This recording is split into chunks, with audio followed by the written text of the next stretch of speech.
Wala ng buhay nang matagpuan ang 24 anyos na babae sa tinutuluyan niyang bahay sa Barangay Carreta, Cebu City.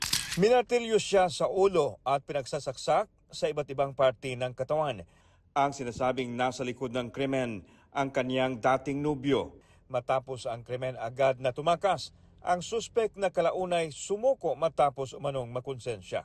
Sibat siya, niagto siya sa Manipis, Talisay. And then,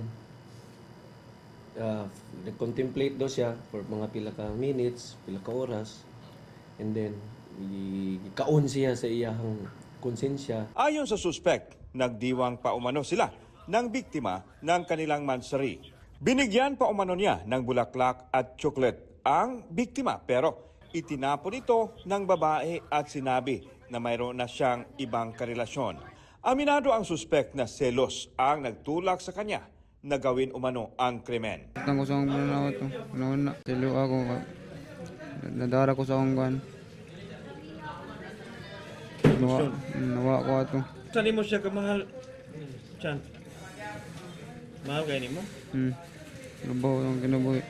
Patay naman sa pananambang ang isang abogado sa Mandawi City.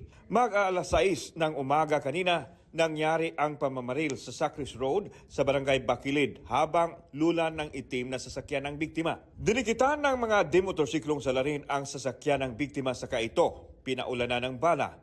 Isinugod pa ang biktima sa Mandawi District Hospital pero idiniklarang dead on arrival.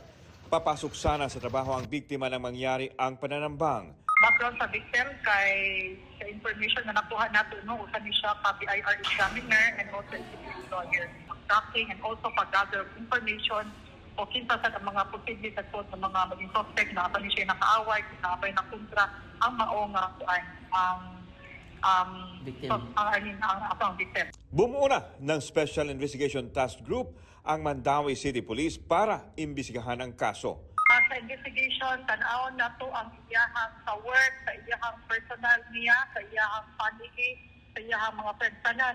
Atuan na siyang kuhaon na information kay mao na diha na to makuha no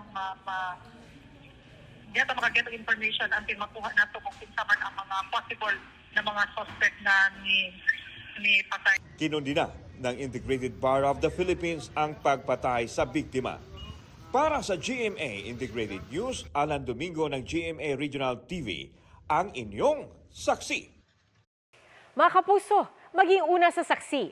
Mag-subscribe sa GMA Integrated News sa YouTube para sa iba't ibang balita.